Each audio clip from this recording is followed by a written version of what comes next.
¿Qué tal amigos? ¿Qué tal amigos? ¿Cómo están? Bienvenidos a una emisión más de JJ Benítez Fan Nocturno.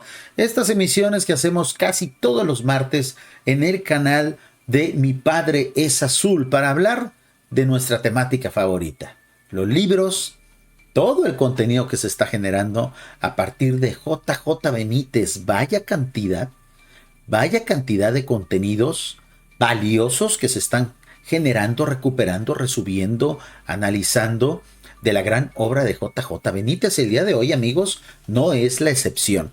Quiero antes que nada, porque tenía varios directos que de repente se me pasaba, saludar a la gente de Radio Caballo de Troya. Recuerden, radiocdt.com no solamente es una radio online, es un portal, o sea, es un sitio web donde pueden ver los resúmenes de los videos completos, algunos podcasts especiales y yo creo que próximamente nuestro propio foro. En vista de que las redes sociales de repente pareciera que van disminuyendo en calidad porque están llenas de publicidad, porque la verdad son un desastre en cuanto al contenido, creo yo que es valioso que hasta cierto punto recuperemos los foros. Voy a ver si este fin de semana activo un foro en radiocdt.com para que ustedes conversen, suban fotos, suban videos de JJ Benítez, que sea nuestra propia red social. En su momento, cuando esté listo, vamos a hacer el anuncio a través de este canal. Es en lo que estamos trabajando recientemente. Y bueno, pues la gente de radiocdt.com, los que visitan normalmente la radio, van a ser de los primeros que puedan disfrutar eso. Muchísimas gracias por estar aquí con nosotros. Bienvenidos todos en la radio, bienvenidos todos en el canal de YouTube. Tenemos una encuesta y un reto. En caso de que haya un super chat en la próxima hora y media, nos vamos a quedar a ver un video del recuerdo que acabo de encontrar y que vamos a restaurar, pero lo vamos a analizar aquí antes de que lo vean cualquier otras personas y sobre todo el resto del canal. Si ustedes cumplen con el reto, yo cumplo con la promesa de estrenar un nuevo video, o bueno, un video del recuerdo, más bien dicho, de JJ Benítez, porque de nuevo nada. Es un video muy antiguo, pero que vale la pena revisitarlo. Vamos a continuar, amigos. Vamos a continuar. Recuerden que yo estoy bastante contento desde hace algunas semanas de darme cuenta que cada vez más creativos jóvenes y sobre todo canales que normalmente se dedicaban a analizar temática del misterio están volteando a ver la obra de Juanjo. No solamente para agarrar esos videos de siempre y volverlos a subir, que es lo que hacen los piratas, que por cierto se les va a acabar el chiringuito, ¿eh? A esos piratas se les va a acabar el chiringuito porque YouTube va a desmonetizar todos esos canales que reciclan videos. Se quedan sin monetización y van a ver cómo sin monetización ellos dejan de subir videos porque lo único que les interesa es ganar dinero a costa de Juanjo, no analizar los temas de Juanjo. Pues hay muchos creativos jóvenes que se dieron cuenta que hay mucho que aprender de la obra de JJ Benítez.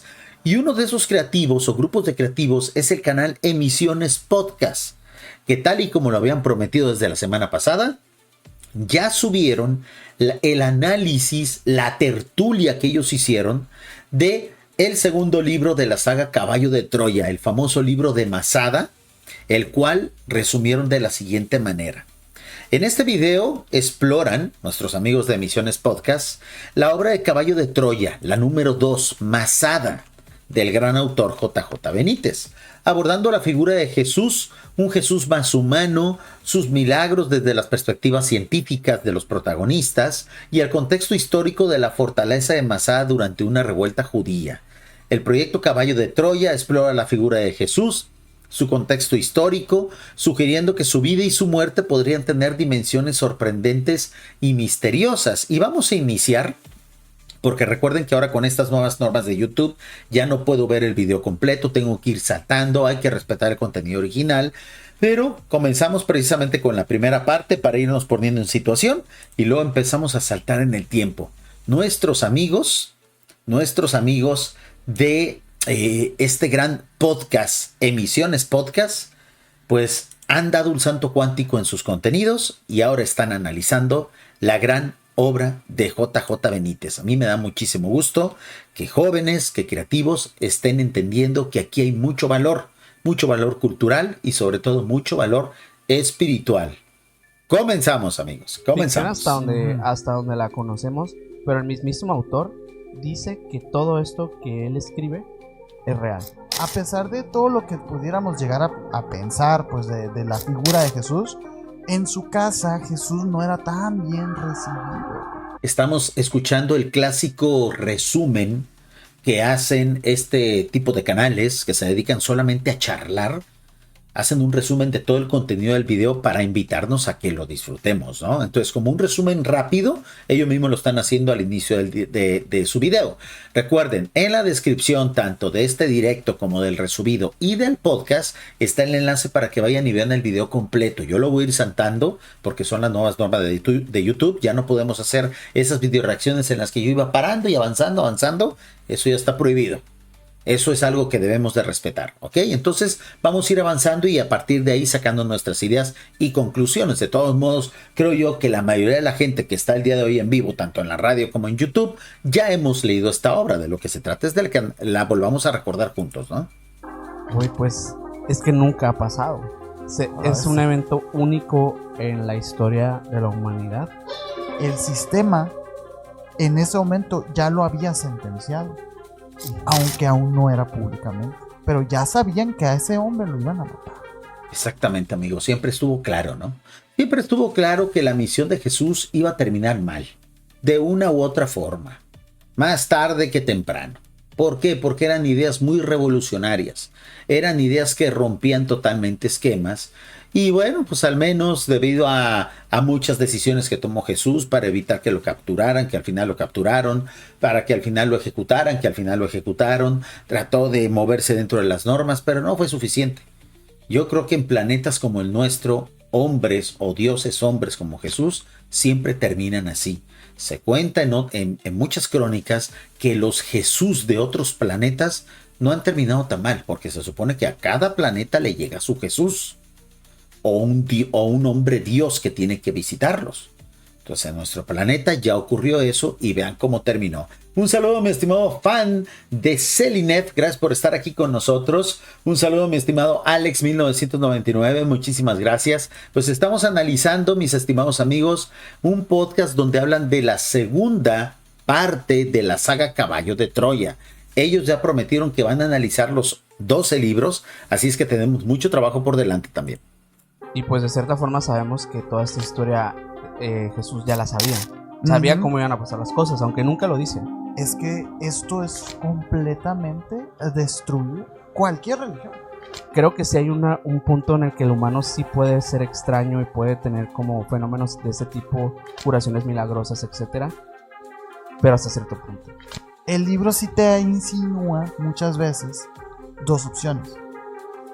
O que Jesús era un ente que venía de otro plano.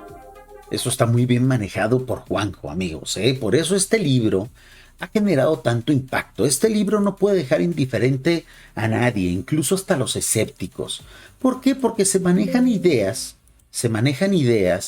que con anterioridad se omitían.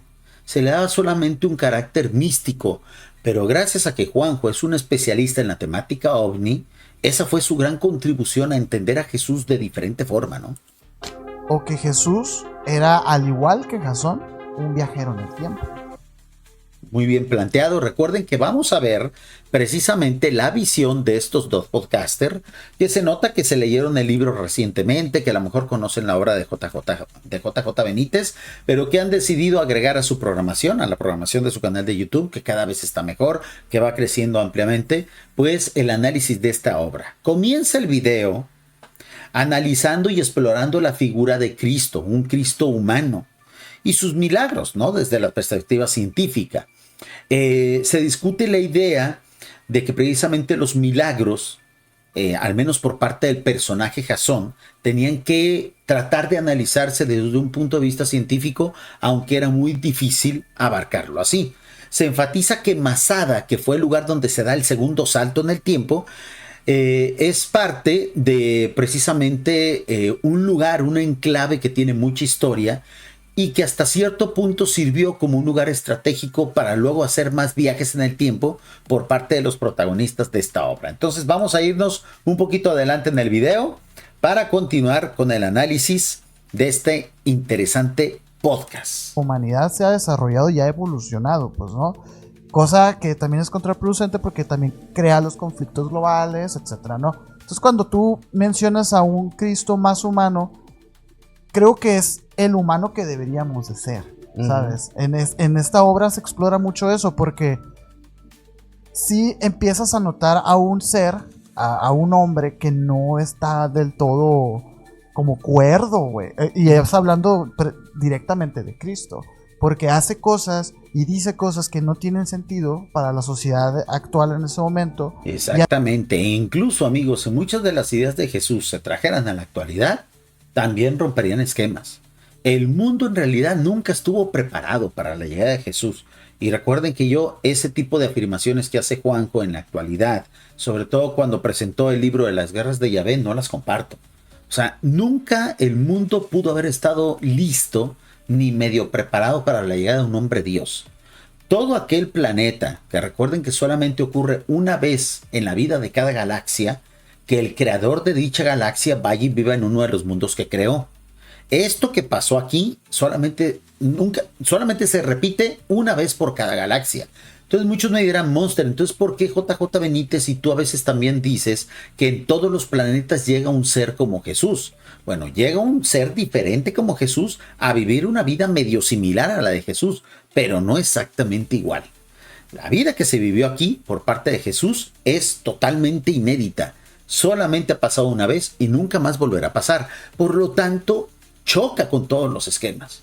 Y un mundo como el nuestro jamás va a estar lo suficientemente preparado para que dicha misión salga a la perfección. Siempre hay problemas, siempre hay fallos. ¿Por qué? Porque cuando un Dios de la realidad donde no hay ni espacio ni tiempo viene a mundos donde hay espacio y tiempo, pues muchas cosas pueden salir mal, ¿no? O muchas cosas pueden malir sal, ¿no? Y además, en este libro se exploran la mayoría de sus milagros. Desde que pasan hasta la como tesis científica de lo que pudo haber sido, lo que pasó, pero al final de cuentas es no concluyente, porque el mismo Jasón se saca de onda, pues, y dice... Recuerden que Jasón es el protagonista de la obra junto con Jesús precisamente, y el mismo JJ Benítez son los tres principales personajes, pero Jasón es la parte escéptica de la misión, al menos hasta este libro.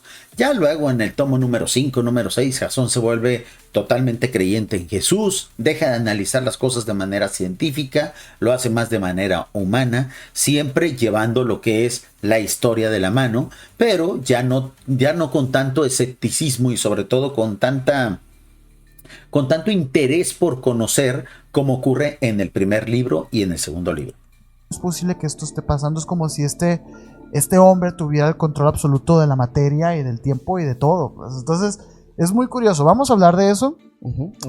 Pero antes quisiera como nada más recordarles a todos que esto es una saga de 12 libros en el que supuestamente los diarios que encuentra el señor Benítez llegan hasta un punto. No que encuentra, sino que le entrega, ¿no? Entonces ya están advirtiendo que sí van a analizar los 12 libros. ¿No? Se supone que este segundo libro, el Masada, es el fin del relato. Se supone. Sin embargo, en Caballo de Troya 3 nos presentan que se encontraron más diarios. Okay. Y esos nuevos diarios ya abarcan como más partes de la niñez, de la adolescencia. Sí, evangelios apócrifos. Porque cuentan precisamente la historia de otros viajes, ¿no? De otros viajes loco. En el tiempo. Deja tú ni siquiera eso, porque habla de los años perdidos y todo eso. Sí. O sea, que es como más denso, más profundo en el iceberg, vaya. Ajá. Y es curioso porque hay que entender a este libro de Masada como una transición de una trilogía, digamos, ¿no? Es la parte media de una saga muchísimo más grande que concluiría en el siguiente libro. Pero fíjense cómo se dieron cuenta perfectamente bien esta nueva generación de lectores, que tampoco son tan nuevos, o sea, no estamos hablando de que estos muchachos sean adolescentes, son personas que tienen 30, 35 años más o menos, pero fíjense cómo ellos detectaron que obviamente el resto de la saga no se parece a los primeros 3 tomos. Yo pienso que Caballo de Troya, y eso sería una gran pregunta para hacerla a Juanjo en una hipotética entrevista que algún día le podríamos hacer. Yo pienso que Juanjo en realidad solamente quiso contar la historia del primer tomo. El segundo tomo, que es este que vamos a estar revisitando el día de hoy, prácticamente él lo tuvo que adaptar para darle continuidad a una obra que a lo mejor solamente iba a durar este tomo y uno más y ya. Pero fue tan grande el éxito, se vendieron tantos cientos de miles, si no es que millones de libros, que las editoriales le pidieron más. Y eso ha pasado muchas veces en la historia de la literatura. Entonces Juanjo tuvo que adaptar su estilo, tuvo que adaptar la forma de contar las cosas, dejó el mismo estilo literario del primero y del segundo Caballo de Troya. ¿Para qué? Para que le fuera más fácil escribir las cosas. Y al final yo creo que salió bastante bien del proyecto, ¿no? Pero sí es muy notorio que la forma de escribir las cosas y de llevar la historia del primero y del segundo libro difieren del resto de la saga. Y estos lectores se dieron cuenta de eso. Es curioso pensar en esto, porque este libro acaba justo como acaba el primero también, con un gigantesco final abierto. En el primero se termina con que Jasón tiene que regresarse a la cuna, a lo que es la nave, a encontrarse con Eliseo y la máquina en el tiempo. Obviamente no voy a perder mucho tiempo especificando y aclarando los conceptos, porque se supone que todos nosotros ya hemos leído este libro, ¿no? Sin embargo, entre toda la prisa de lo que fue el evento de la última cena y del juicio del Mesías y todo esto, pues a ellos se les olvida una camarita. Exactamente. Recuerden que ¿por qué tienen que volver otra vez a la época de Jesús? Porque la primera misión salió mal, rompió los protocolos del viaje en el tiempo. Entonces tenían que regresar, no a recoger una cámara, creo que era recoger un micrófono. Era recoger un micrófono, que al final eso deriva en más errores, ¿no? Los riesgos que supuestamente siempre se han manejado a la hora de viajar al pasado, que es la de crear paradojas, la de dejar rastros que no deben de estar, la de precisamente romper la línea espacio-temporal, ¿no? Entonces eso está muy bien manejado por parte de Juanjo. Es un gran escritor de ciencia ficción. Se les olvidó una camarita así escondida, pues entonces eso los hace a ellos necesitar regresar, pues. Sí, queda creo que en la última cena. Queda en la casa ahí de donde estaban, no me recuerdo si era la casa ¿de quién, Mike? De Lázaro, en la casa de Lázaro, ahí queda la camarita y ellos, no, pues tenemos que regresar por la cámara porque puede ser como un caos, pues Era dejar vestigios, objetos fuera de su tiempo en una realidad en la que supuestamente, y eso lo conocerían después, ellos no eran los únicos viajeros en el tiempo en ese momento. Se supone que en el libro número 13, en Rayo Negro, vamos a conocer a los otros viajeros del tiempo que también estaban ahí, analizando la vida de Jesús. Porque no solamente estaban Jasón y Eliseo en ese momento como viajeros del futuro, sino que había gente también del proyecto Rayo Negro. Espacio-tiempo, pues, ¿no? Y eso es lo que los motiva a entrar de nuevo a la cuna y regresar a Galilea. Lo que está, digamos, un poquito, aquí no somos ningunos críticos de libros ni nada, ¿no? Pero lo que está un poquito pesado de este libro es que no arranca hasta la página 150, más o menos. Es algo que siempre le criticaron a Juanjo, porque en el primer libro hay justificación. Hay mucha justificación porque él da todo el contexto, cómo encontró los diarios del mayor, cómo el mayor lo conoce a él, cómo precisamente empieza a descifrar algunas claves para llegar a los diarios, y quiso repetir lo mismo en el segundo libro y no funciona muy bien. No funciona muy bien. Mucha gente le cansó toda esa larga introducción porque ellos esperaban que el libro comenzara justamente donde se quedó el otro y pasara directo a la vida de Jesús. Ya luego eso él lo corregiría en los demás tomos. Ya no haría tanto concepto, ya se iría directamente a contar la historia de Jesús, porque se dio cuenta que sus lectores, pues hasta cierto punto eran lo que más anhelaban, ¿no?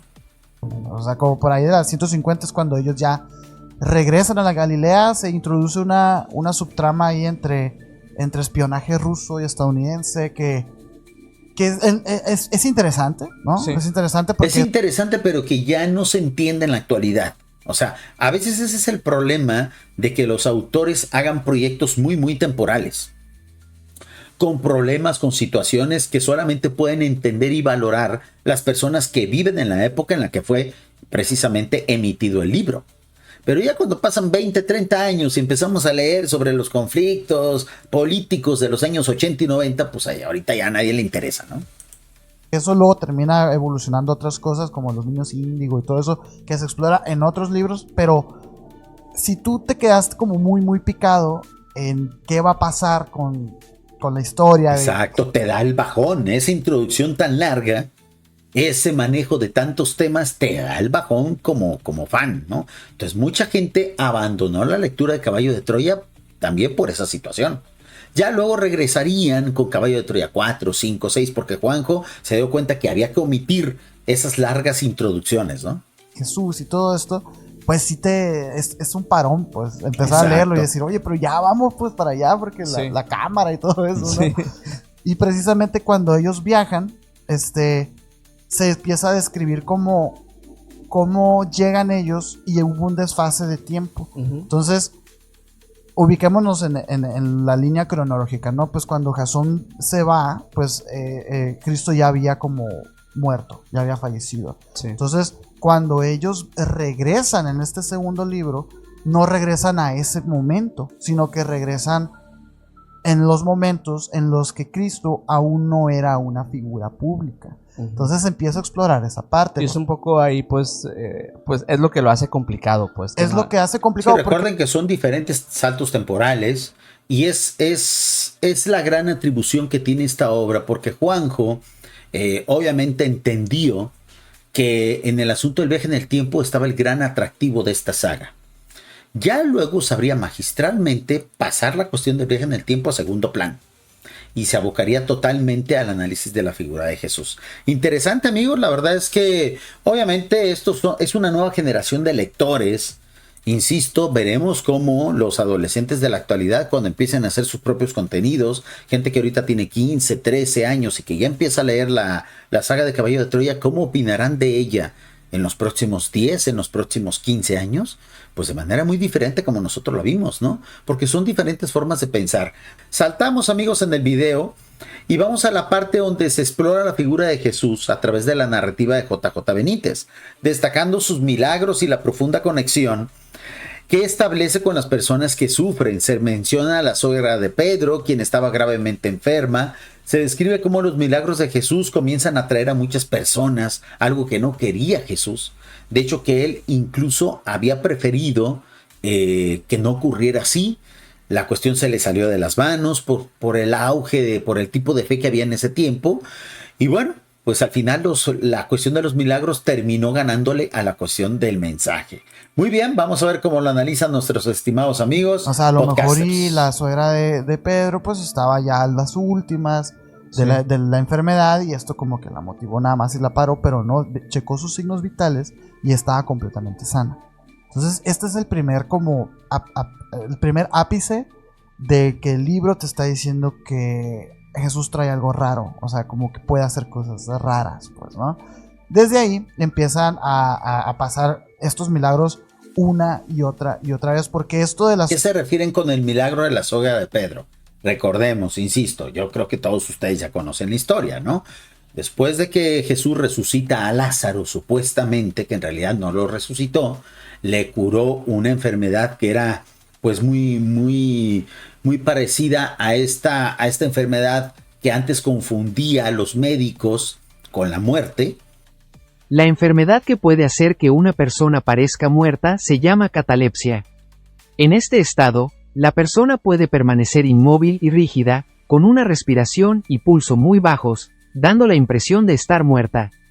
También existe el síndrome de Cotard, donde la persona puede creer que está muerta, en lugar de simplemente parecerlo. Exactamente, entonces lo que en realidad tenía Lázaro era una catalepsia muy fuerte. Jesús se da cuenta de eso, ¿por qué? Porque era un Dios hombre y sabía que esas enfermedades existen y lo que hizo fue curarlo de esta catalepsia. Esto en la versión oficial, pero luego haría muchos milagros y cuando sana a la suegra de Pedro, pues Pedro en su momento dijo, primero Lázaro y luego mi suegra. O sea, que él atribuyó a la curación de su suegra, que era el segundo gran milagro de Jesús. Pero después de eso empezaron a ocurrir milagros, incluso saliéndosele de control a Jesús.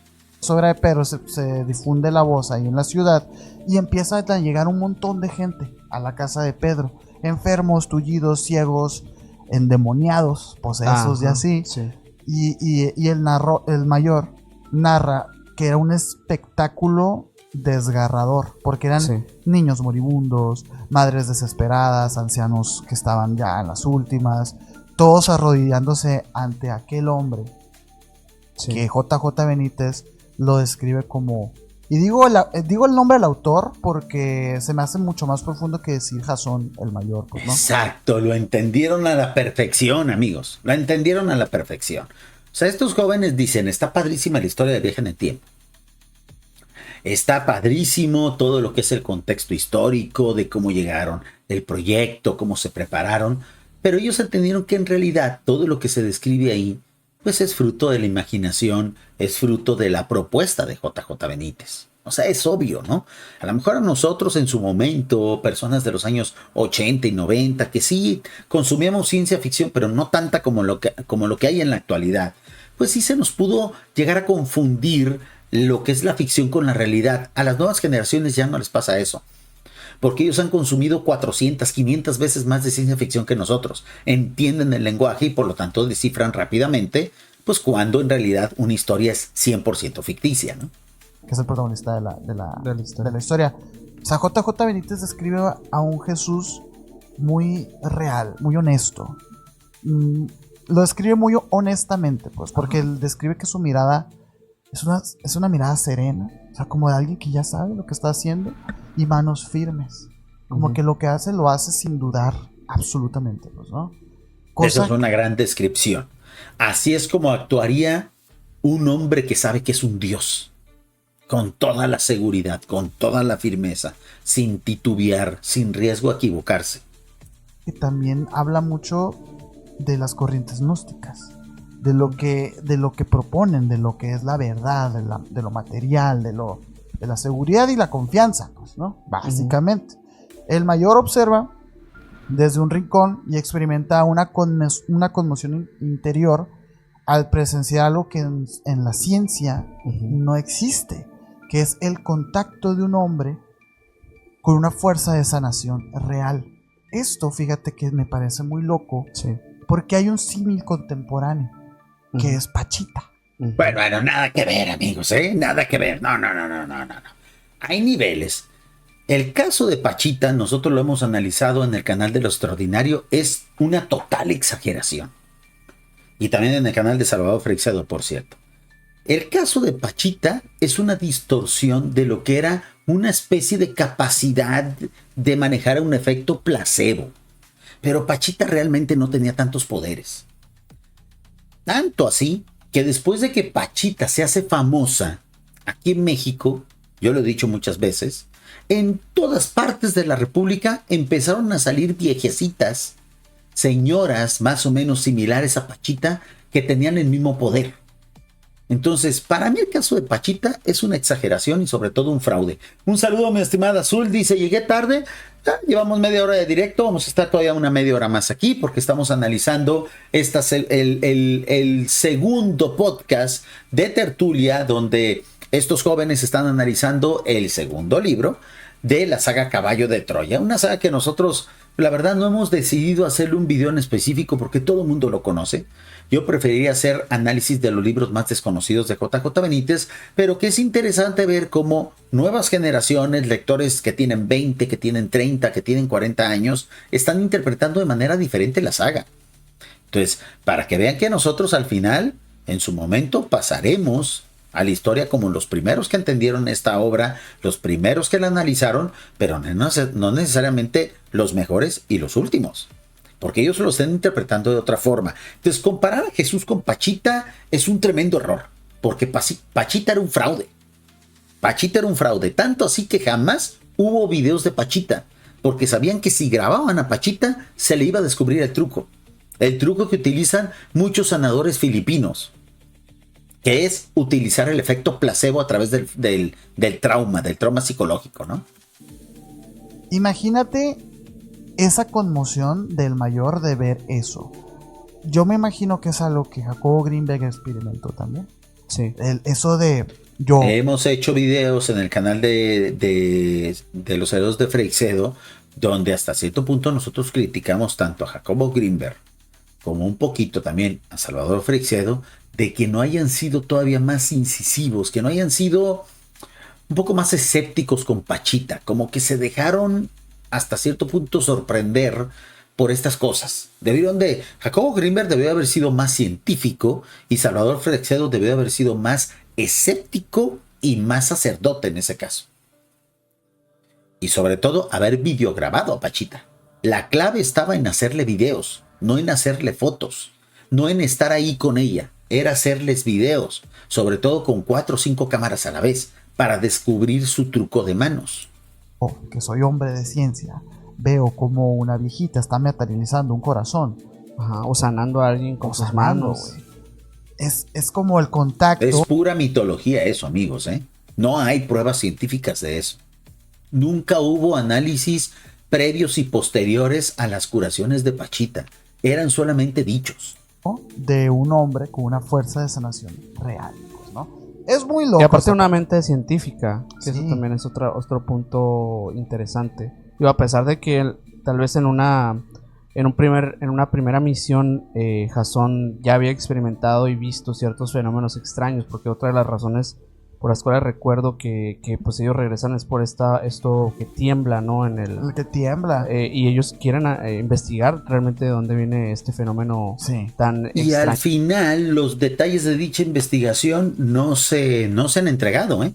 No sé si de repente en Rayo Negro se vaya a contar esa parte, pero a Juanjo se le pasó o se le olvidó la entrega de dichos análisis. Era abarcar también bastante. Insisto, para mí, Juanjo, yo creo que querían llegar hasta el Caballo de Troya 3.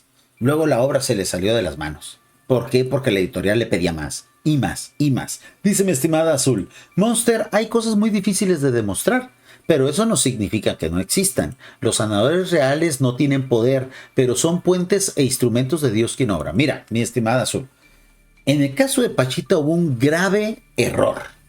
Un grave error. Que a lo mejor por su naturaleza que ella tenía de ser una persona que con cierta aura, ella encantaba hasta cierto punto. No estoy hablando de magia. A veces hay personas que cuando tú las tienes cerca, pues de repente te llama mucho la atención y te enfocas en ella, ¿no? Entonces, a lo mejor era el carácter que ella tenía, su luz. Veto a saber. ¿Quién sabe qué tendría Pachita, no? Entonces, la gente se conformaba con ir a verla operar, con ir a verla sanar, pero se preocupaba muy poco de tomar fotos. ¿Han notado cómo cuando se habla de Pachita siempre se publican las mismas 10 fotos? Porque no hay. Hace poco, hace como 5 o 6 años, en Instagram, una cuenta de Instagram subió 8 fotos más, y son las que hay. De Pachita no pasan de 100 fotos. Cuando a Pachita la visitaban cientos de personas. Incluso a Pachita la llevaron en un momento dado a sanar a gente que eran familiares del presidente de la República de ese momento. Y de México. No recuerdo si era López Portillo, no recuerdo quién era, ¿no? Era uno de estos presidentes comunistoides que ha tenido México, que son los más supersticiosos y los más ignorantes que hay. Pues bueno, él creía en ese tipo de cosas y le hablaron a Pachita para que fuera a curar, creo que a su esposa, a su cuñada o a su mamá, algo así, ¿no? Entonces, Pachita tuvo contacto con muchísimas personas y no hay más de 100 fotos. Y lo más grave, no hay un solo video de Pachita. Cuando a este tipo de curanderos, sanadores, debe de filmárseles. Porque este método que ella utilizaba de supuestamente abrir a las personas con un cuchillo todo oxidado, mugriento, en una casa donde ella vivía sin la mínima norma de higiene, pues esto es muy parecido a lo que hacen los curanderos filipinos, que supuestamente te operan, pero utilizando trucos de manos, sacan de tu interior pues vísceras de pollo, vísceras de res, y rompen bolsitas de sangre para parecer que te están abriendo, ¿no? ¿Y qué generan ellos? Un efecto traumático, que es lo que, entre comillas, cura al paciente, porque son curaciones placebo, no son curaciones reales. Entonces, ese fue el gran problema. Si esto ocurrió, a ver, vamos a ver, ¿cuándo murió Pachita? ¿Ok? Porque fue cercana a su muerte cuando ella alcanzó su gran fama, ¿no? ¿Cuándo murió? La curandera Pachita. Insisto, a estas cosas hay que darle su justa dimensión, ¿ok? Fíjense bien. Vamos a escuchar un poquito de quién era Pachita, ¿ok? La curandera Pachita, cuyo nombre real era Bárbara Guerrero, murió el 29 de abril de 1979. O sea, no alcanzó a llegar a los años 80. Muchos me dirán, Monster, es que no había cámaras en ese entonces. ¿Cómo de que no? Aquí en México siempre hemos tenido acceso a muy buena tecnología porque somos vecinos de la primera potencia mundial. Y sobre todo que era todavía más potencia en ese entonces de lo que es en la actualidad. Entonces no se necesitaba ser millonario aquí en México para en 1979 o de 1970 a 1979 conseguir unas buenas cámaras. Si Pachita era tan espectacular, ¿por qué no hubo grabaciones de sus curaciones? ¿Por qué no pusieron 5 o 6 cámaras grabando al mismo tiempo a Pachita para demostrar científicamente que ella no hacía trucos de manos? ¿Por qué no hubo análisis previos y posteriores de sus curaciones? ¿Por qué no hubo médicos especializados, no solamente uno, sino un conjunto, un colegio de médicos que fueran y analizaran esto? Muchos dirán, estaba Jacobo Grinberg. Pues miren, Jacobo Grinberg era un gran científico, pero tampoco se le ocurrió lo de la grabación. ¿Por qué? Porque Jacobo Grinberg, recuerden que sí, podía saber mucho, pero era un muñeco roto. Era una persona muy fácil de engañar. Era una persona que hasta su esposa abusaba de él. Lo trataba mal. Lo mandaba a dormir afuera de su casa. Ahí en una camionetita que él tenía. Entonces no tenía colmillo. Jacobo Grinberg era una persona que sabía mucho, pero era muy inocente. Salvador Freixedo era una persona que sabía muchísimo, pero era una persona muy, muy buena. ¿Y quiénes son las personas que normalmente defraudan? Los defraudadores, que normalmente engañan los engañadores. Pues las personas buenas. Por lo tanto, ni Jacobo Grinberg ni Salvador Freixedo son buenas referencias para el caso de Pachita. ¿Por qué? Porque por ser buenas personas y ser ingenuos, sobre todo en el caso de Jacobo Grinberg, eran muy fáciles de absorber y de meter en esa aura, en ese lore que tenía Pachita, donde nadie la cuestionaba, donde nadie la videogrababa, donde no había una observación explícita de lo que estaba haciendo. No hubo rigor científico, amigos. Por eso Pachita tuvo tanta fama, porque nunca la descubrieron. En la Ciudad de México. Nació en Parral, Chihuahua, alrededor de 1900, según la información disponible. Es conocida por sus prácticas de curación psíquica y por supuestamente realizar operaciones utilizando un cuchillo de cocina, afirmando que el espíritu de Cuauhtémoc la guiaba. Exactamente, ¿no? Entonces, necesitamos desmitificar esto. Muchos me dirán, oye Monster, pues entonces, ¿qué pruebas científicas hay de que Jesús curara? Ahí sí no podemos pedir pruebas científicas, porque estamos hablando de un evento de hace 2000 años. Pero lo de Pachita pasó hace 100 años. O sea, nació hace 100 años y su gran éxito lo tuvo hace 50, hace 60 años, donde sí había cámaras. Había cámaras de video y había cámaras de cine.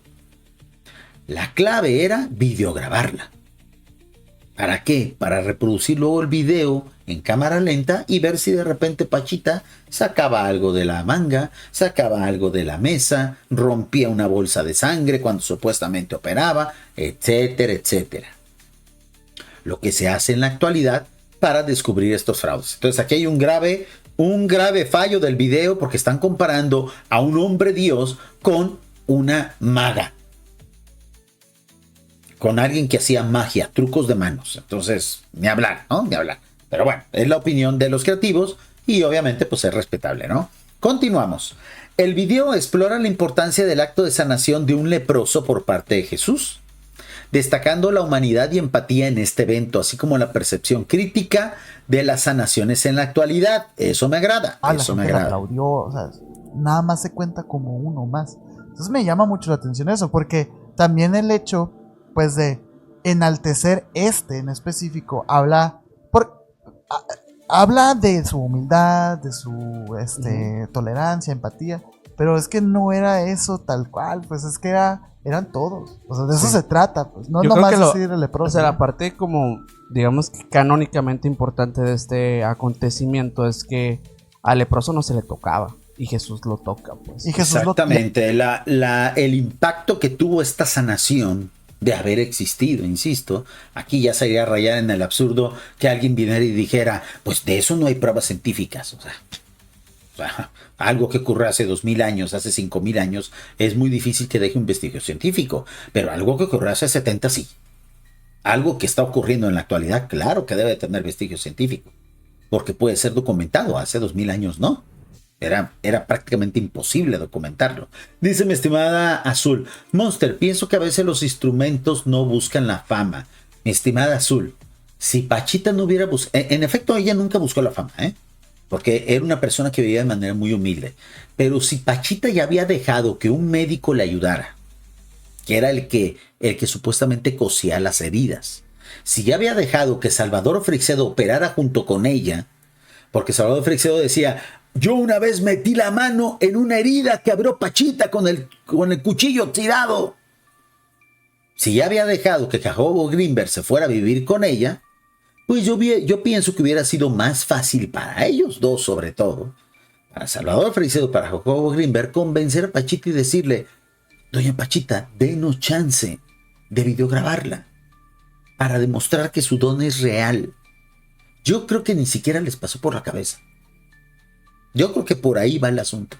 Entonces, siempre vamos a tener la duda de si lo que hacía Pachita era real o no, porque tampoco jamás se le ocurrió decirle al paciente que iba con Pachita, oiga, primero vamos a hacerle un análisis totalmente completo, radiografías, lo que se podía hacer en ese entonces, ¿no? En ese entonces no había tomografías, pero sí había análisis de laboratorio, había rayos X, para demostrar que después de la operación de Pachita, usted tuvo una mejoría constatable. Tampoco hay eso, amigos. Entonces, ¿qué fue lo que pasó? Más bien dicho, que se dejaron sorprender, que se dejaron embelezar, esa era la palabra que estaba buscando, se dejaron embelezar tanto Jacobo Greenberg como Salvador Freixedo por esta mujer que de seguro embelezaba muchísimos, ¿no? ¿Por qué? Porque pues, no es normal ver una persona que cura así, con las manos, con un cuchillo oxidado. Era demasiado impactante el espectáculo. Entonces, por eso es que los escépticos siempre dicen, no lleven a científicos a tratar de descubrir un fraude, porque los científicos, por su curiosidad, se dejan apantallar por los magos, por los que hacen los trucos de ese tipo, ¿no? Nunca lleven a científicos, no lleven a ingenieros, no lleven a reporteros, lleven a otros magos. Y es lo mejor que se puede hacer en esos casos. A Pachita no debieron de haberla investigado científicamente. Primero, debieron de haberla investigado con la ayuda de otros magos. De gente que puede decir, se me hace que aquí hay un hilo. Yo veo que Pachita mete muchas veces la mano a la bolsa. Por ejemplo, ¿no? Es un ejemplo. Porque ellos entienden cuáles son los trucos que deben de seguir para pasar desapercibidos a la hora de hacer un truco de magia. Que en este caso las sanaciones eran eso, amigos. Y ahí es cuando lo cura, pues porque le dice, en el libro, en el caballo de Troya Masal, le dice, el hombre se arrodilla y le dice, si quieres, puedes limpiarme. Y Jesús lo toca y le dice, si quiero, queda limpio. Y listo, güey. Imagínate. El poder de Jesús ya luego se aclararía en Caballo de Troya. Obviamente Caballo de Troya lo hacen bellísimamente, pero la mejor explicación de cómo es que Jesús hacía milagros está definitivamente en el libro Urantia. En realidad, Jesús como tal, como persona, como ser humano, no curaba. Porque era algo que él mismo se había autoimpuesto. Yo no voy a alterar las leyes del espacio y del tiempo, y muchísimo menos voy a quebrar esas leyes que yo mismo le he puesto a mis criaturas. Entonces muchos dirán, entonces, ¿qué ocasionaba los milagros? Los milagros los hacía el Dios que vivía dentro de Jesús. O sea, Jesús como hombre Dios no alteraba las leyes del espacio y del tiempo, pero él no podía evitar que el Dios que vivía en su interior sí lo hiciera. Un Dios más arriba que él. Entonces, cuando Jesús veía al leproso y decía, híjole, cómo sufre este ser humano, ojalá alguien le pudiera ayudar, el Dios decía, yo lo hago. Porque un Dios que es superior al Dios que era Jesús, no está regido por las leyes que él mismo impone a sus criaturas. Entonces, eran milagros involuntarios, a pesar de Jesús, ¿no? Dice mi estimado Azul, todo tiene un fondo. Los seres de luz en realidad no necesitan de un humano para curar, pero usan un humano para despertar la fe. Eso se entiende, ¿no? Yo entiendo que deba de ser así, pero a lo que voy, nada costaba haber dejado constancia científica de lo que hacía Pachita. Era el momento, era el lugar. Y fíjense, tan salió mal darle fama a esas curaciones que durante todos los años 80, o sea, muere Pachita y México se llenó de pachitas por todos lados. No había provincia, pueblo, ciudad que no tuviera su propia Pachita. Obviamente no les decían pachitas. Que la señora Juanita, que la señora Conchita, que todas brujas por todos lados salían. Ni todas igual que Pachita, ¿no? Igual vestían hasta su mandilito. A mí me tocó conocer al menos un par de ellas, que vestían hasta como Pachita, despeinada. Era un espectáculo, amigos. Y todas curaban. Ahora resulta que de una Pachita surgieron 2,000, 3,000, porque eran muchas, ¿eh? Cada pueblo tenía su curandera. Entonces esto se desvirtuó, se prostituyó y terminó mal. ¿Por qué? Porque mucha gente empezó a dejar sus tratamientos contra el cáncer, mucha gente dejó de precisamente aplicarse sus vacunas para lo que la diabetes, y se les empezaron a morir los enfermos a las disquepachitas. Y valió madre todo. Entraron las autoridades, entró la autoridad de salud y se acabó. Pero mucha gente murió por esa irresponsabilidad. Ese es el detalle, amigos. Para una mente científica, imagínate tú, imagínate tú que veas eso, pues ¿qué creerías, totalmente güey? ilógico, o sea, creería obviamente Es que un truco. está armado, sí, claro. Pues es lo primero que llegas a pensar cuando... Bueno, de repente yo sí me he encontrado algunos de estos supuestos sanadores, Claro. incluso que lo documentan en videos y todo esto, y sí terminan siendo muy desmontables o incluso pues en muchos casos desmentidos en su... ¿Qué estábamos hablando, amigos? En la actualidad lo tenemos totalmente claro. El video es la mejor herramienta para desmontar esto. Y un video, además reforzado con la ayuda de magos, más fácil de desmontar. Insisto, se ha sobrevalorado el caso de Pachita. Si era o no sanadora, se perdió la oportunidad de demostrarlo. A lo mejor también hubiera pasado que hubieran llevado a 4 o 5 magos. Aquí en México había un gran mago equiparable a la fama que tenía en su momento David Copperfield, que era el profesor Sobek. Así le llamaban ese gran mago, que por cierto murió haciendo un truco así como Houdini, ¿no? Entonces, el profesor Sobek pudo haber ido a ver a Pachita y pudo haber llevado su grupo de cámaras, y a lo mejor él como gran mago llevando a 2 o 3 colegas, si él decía, ¿saben qué, señores? No hay truco. Vean todos los videos que grabamos. Pachita nos dejó observar sus manos, buscamos hilos, buscamos truco, buscamos bolsitas de sangre. No hay truco, es real.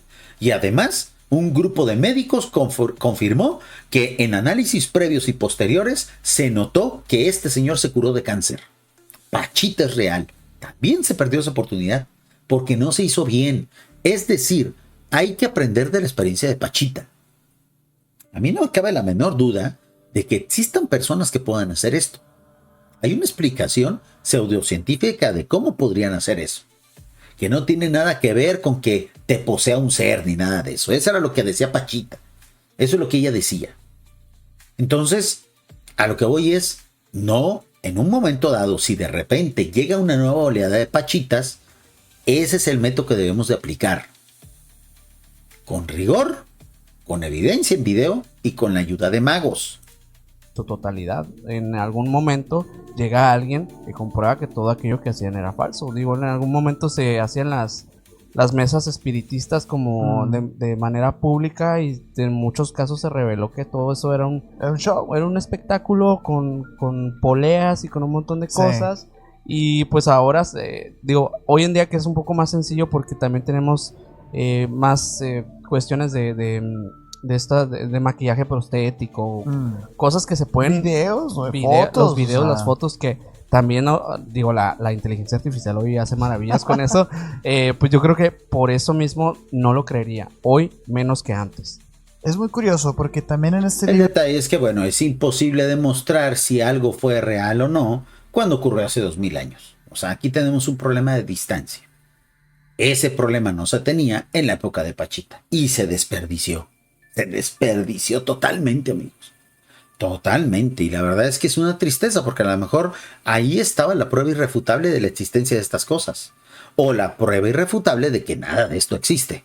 Se perdió ambas posibilidades. Dice mi estimada Azul, el poder de Jesús era porque su vibración era pura. Mi estimada Azul, Jesús no quería hacer milagros.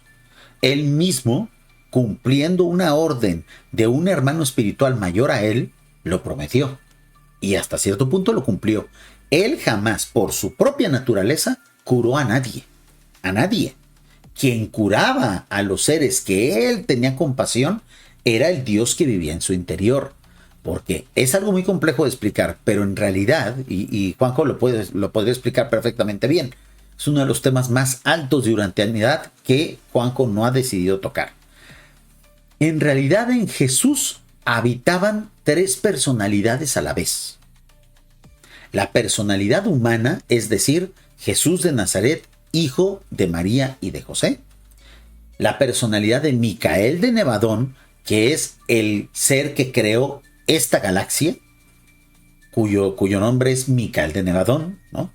Y la personalidad del Dios que vivía dentro de ellos dos. ¿Por qué? Porque había un tercer elemento en lo que era la naturaleza de Jesús, como lo hay en casi todos nosotros. El que obraba los milagros no era ni Micael ni Jesús, era el tercer elemento, el Dios que vivía en conjunto con ellos tres. El tercer elemento que convivía con los otros dos. Eran tres seres habitando un mismo cuerpo. La mente humana, la de Jesús de Nazaret, la mente divina, la de Micael de Nevadón, y el espíritu divino que viene directamente desde el paraíso. El que hacía los milagros era el tercer elemento. Por lo tanto, ahora se entiende por qué muchos de esos milagros ocurrían incluso cuando Jesús ni consciente estaba. Es algo complejo de explicar, no deslactosa ni hecha por tierra ese gran poder que tenía Jesús, pero recuerden, él un día se metió en una cueva cerca de un río, una cueva que por cierto luego fue visitada por JJ Benítez. Es más, vamos a ver una foto que hay de la famosa cueva de la llave. Así se llama ese lugar. La cueva,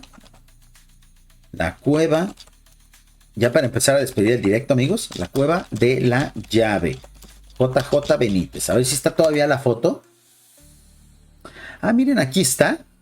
Aquí está un artículo, incluso un artículo y una foto de JJ Benítez que visitó el lugar donde Jesús tomó esta serie de decisiones. Impresionante, Amigos de la radio, estamos viendo una foto en la página de JJ Benítez donde él se encuentra en el lugar donde Jesús tomó la decisión de no hacer milagros.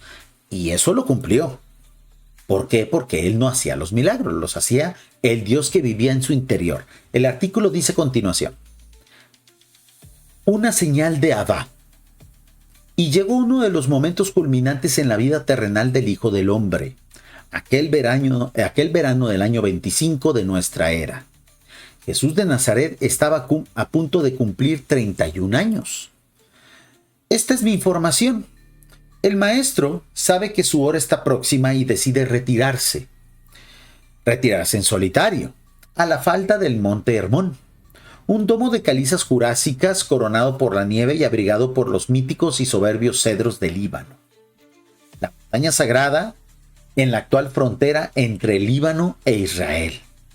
Y ahí, en la soledad de los bosques, el Hijo del Hombre recupera algo que ya era suyo, su divinidad, es decir, Jesús de Nazaret, que era un hombre de su época, con el genoma que le había entregado su mamá María y su papá José, un hombre de su época, reconoció que dentro de su mente y conviviendo con su mente mortal, había aparte otro ser que era un Dios creador.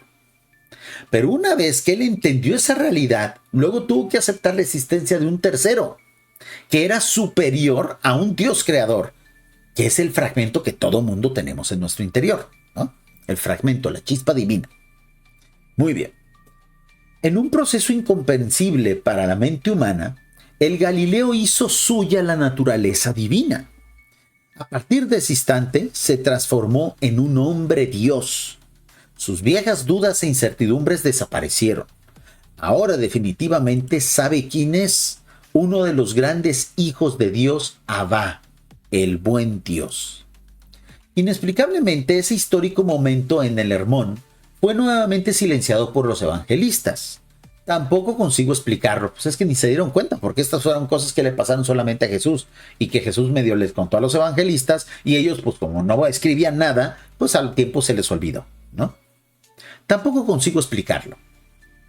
¿No fue importante como para reseñarlo en los escritos? Es que Jesús no les contó. ¿Cómo podían saber de algo donde no estuvieron?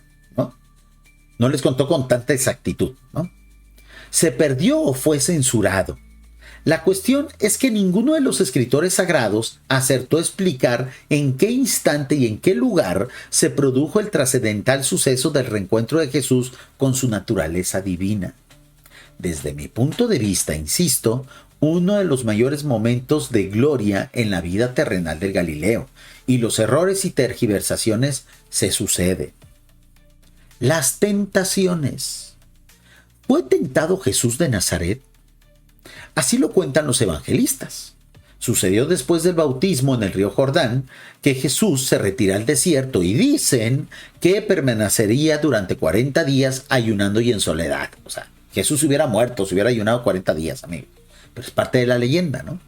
Y el diablo se le acercó hasta él para tentarle.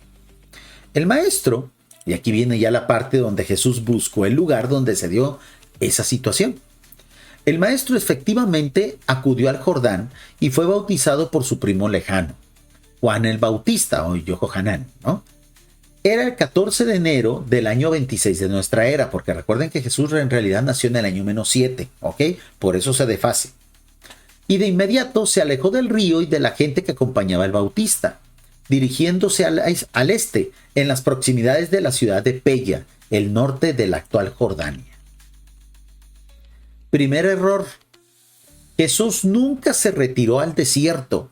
El lugar elegido a 4 kilómetros escasos de Peya es una sección de suaves colinas repletas de olivos y de huertos. Y Juanjo, amigos de la radio, muestra pues la imagen actual, obviamente, de cómo está esa zona. A lo mejor en la época de Jesús o había más vegetación o había más desierto, pero tampoco se trata de un lugar inhóspito donde no hubiera nadie. Estaba cerca de un pueblito, pues. O sea, no estaba en medio de la nada, ¿no? Segundo error, tampoco ayunó. En sus 40 días y 40 noches bebió y se alimentó con la ayuda de los vecinos de la aldea de Beth-Aiz, hoy desaparecida. O sea, si él hubiera ayunado durante 40 días, 40 noches, Jesús hubiera muerto. Se hubiera muerto de inanición. Le hubiera dado una enfermedad, una anemia o un escorbuto o algo y se hubiera muerto ahí en el desierto y se va al carajo toda su misión. Entonces estas son las cosas que a Juan le gustaba mucho precisar. Dice mi estimada Azul, perdóname Monster, pero sí ella cambiaba órganos. No creo que sean esas pachitas que lo hayan hecho, mi estimada Azul. El detalle es que estamos hablando de hechos que ocurrieron en los años, casi en los años 80 de nuestra era, donde sí había forma de hacer constancia científica de lo que sea Pachita. No hay nada. No hay ni una sola prueba. Y Pachita curaba gente todos los días. De las miles de personas que curó, ¿por qué no hay una sola prueba de sus curaciones? O sea, estamos perdiendo el tiempo en algo que no tiene sentido, amigos, ¿eh? O sea, quizá la ganancia lo tienen los que fueron curados. Está bien. Pero para que el resto del mundo entienda que estas realidades ocurren, se necesitan pruebas. Se necesitan pruebas. No hay de otra, amigos. No podemos andar por este mundo creyéndonos todo. ¿Sale? Dice, lo hay en todos, 3 cuerpos importantes, cuerpo físico, cuerpo espiritual y cuerpo etérico. Exactamente. El que curaba a los enfermos no era el Jesús humano, ni era el Jesús Dios creador de la galaxia. Era el fragmento divino que habita en todos nosotros. Por eso sí cabe la posibilidad de que todos nosotros podamos curar. El problema es que no tenemos el ADN que se necesita, ni tampoco tenemos la espiritualidad tan elevada como la tenía Jesús. Entonces, ¿Pachita lo tendría? Se perdió la oportunidad de demostrarlo. De demostrar que sí o de demostrar que no.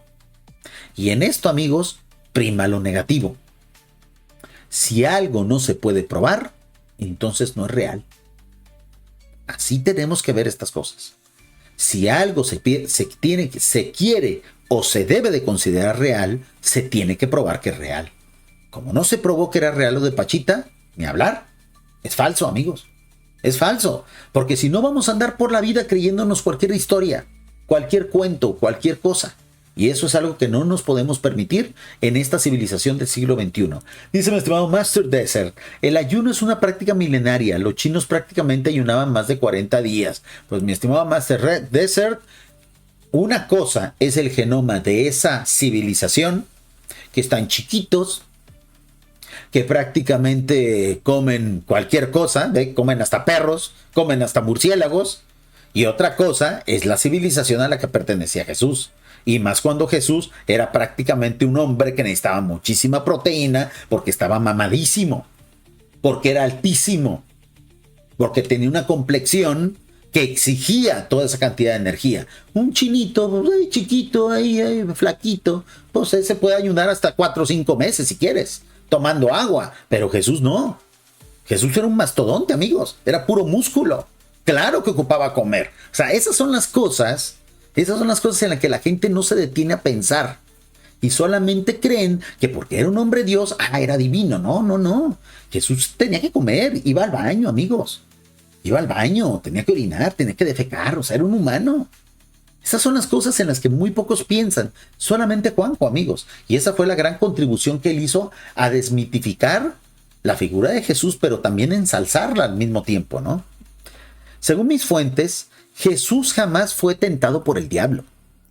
Al menos no en ese lugar y como pintan los evangelios. Las tentaciones, entre comillas, del maestro fueron de otra naturaleza. Yo diría que fueron tentaciones más intensas y más normales. El suceso narrado por Mateo, Marcos y Lucas tuvo lugar 5 meses antes y en el referido Monte Hermón. Algún día vamos a hacer un directo precisamente leyendo una historia que escribió pues un joven estudiante, bueno, ya no tan joven, ya tiene 30 y tantos años, un joven estudiante del libro Urantia que escribió el guión precisamente para lo que podría ser a lo mejor alguna escena de película o de animación con respecto a la batalla del Monte Hermón. Lo vamos a traer a este canal próximamente. Pero no fueron tentaciones, como se ha dicho. Al recobrar la divinidad, uno de los seres leales de Luzbel, de Lucifer, se presentó ante el Hijo del Hombre y le interrogó sobre su verdadera identidad y propósitos. Y se registró toda una lucha dialéctica que obviamente ganó Jesús, ¿no? Porque este ser quería ponerse un ser que es patético, que por cierto es uno de los pobres diablos que todavía siguen vivos ahí, que es patético, que es cobarde, fue y se enfrentó a un hombre Dios, pues salió corriendo como cobardazo que es, ¿no? Los evangelistas quizás oyeron campanas, pero no supieron dónde. Entonces, estas fotos que estamos viendo, amigos de la red, amigos del podcast, voy a compartir. Es más, déjenlo hago de una vez ahorita, porque siempre digo, voy a compartir esto, voy a compartir otro y nunca comparto nada. Entonces, voy a poner aquí, precisamente en la descripción de el video, el link de la página de Juanjo, donde estamos sacando esta información, que cuenta la historia de la cueva de la llave, es decir, el lugar donde Jesús tomó la decisión de no hacer milagros. Y cuando Jesús tomaba una decisión era porque la cumplía. ¿Ok? Muy bien. Aquí está. El maestro, efectivamente... pero eso ya lo leí. Y el Hijo del Hombre ofreció el perdón a dicho rebelde, pero la oferta fue rechazada.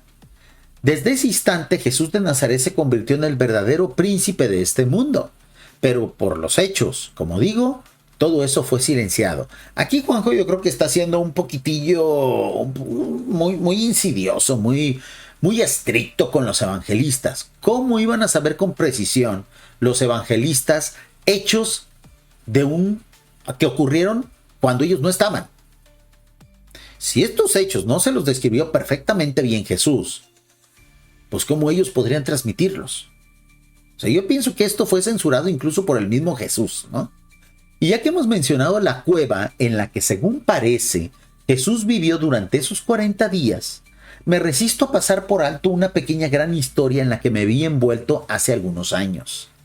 Dado a lo especial del hallazgo y a mi precaria memoria. Fíjense, aquí es una cosa impresionante que nos cuenta Juanjo de cómo es ese lugar donde Jesús estuvo ahí, donde comía, donde reflexionaba, donde estuvo procesando muchas posibilidades. Ahora que soy un hombre de Dios, decía Jesús, ¿qué debo y qué no debo hacer? Un Dios como yo, ¿qué alcances tiene? Si yo de repente digo y ordeno que se destruya el templo de Jerusalén, ¿pasará? Muchos especulan que en esa cueva Jesús incluso recibió la visita de gran parte de sus criaturas celestiales. Y muchos de ellos le decían, mira Jesús, ¿quieres ver lo que pasaría si tú haces milagros? Si tú directamente haces milagros, y le presentaban hologramas con esas posibilidades, las repercusiones que podía tener. En esa cueva recibió mucha información que luego le serviría para terminar su carrera en este mundo, ¿no? Muy bien, entiendo que el presente paréntesis merece la pena y que el lector sacará sus propias e inteligentes conclusiones. He aquí lo escrito en aquella inolvidable oportunidad. Juanjo nos va a contar qué onda con esa cueva y por qué le llaman la cueva de la llave, ¿no? Octubre de 1997. Vuelo en el Airbus A130 de la Royal Jordanian y despegué de Madrid a las 12 horas, 2 minutos y 20 segundos. Esta forma de escribir Juanjo en su cuaderno de campo que tiene, ¿no? Tiempo de vuelo estimado, 4 horas y 45 minutos. Veamos. ¿Qué tengo? Muy poco. La investigación es casi imposible. Cuando lleguemos a Amán, decidiré. Nos está contando todo lo que escribió durante esta travesía, ¿ok? Blanca, la segunda esposa de Juanjo, observa intrigada. No sabe qué estoy escribiendo. Pella, ruinas. Examinaré de nuevo las pistas. Según la información proporcionada por mi amigo, el mayor norteamericano, está hablando de Jasón, tras el bautismo en el Jordán, mi socio, Jesús de Nazaret, se dirigió a un lugar relativamente cercano y permaneció ahí durante 40 días. Ubicación al oriente de las citadas ruinas de Pella y a cosa de 4 kilómetros. O sea, Juanjo, gracias a lo que supuestamente se describía en los diarios del Mayor, trató de ir a encontrar el lugar donde Jesús decidió cómo iba a vivir como hombre Dios. Esta descripción exacta, el lugar exacto, está descrito en el libro Urantia. De ahí lo sacó Juanjo, ¿no? Más pistas dejó Jasón en sus escritos. Afirmaba que el Hijo del Hombre estableció su refugio en una gran gruta natural, en una cueva, existente muy cerca de la aldea de Beth-Aiz. La amplia caverna, dice, aparecía a corta distancia de un manantial. Y añade, una viga de madera empotrada en la roca le servía de... Y aquí Juanjo no escribe esa parte, ¿no?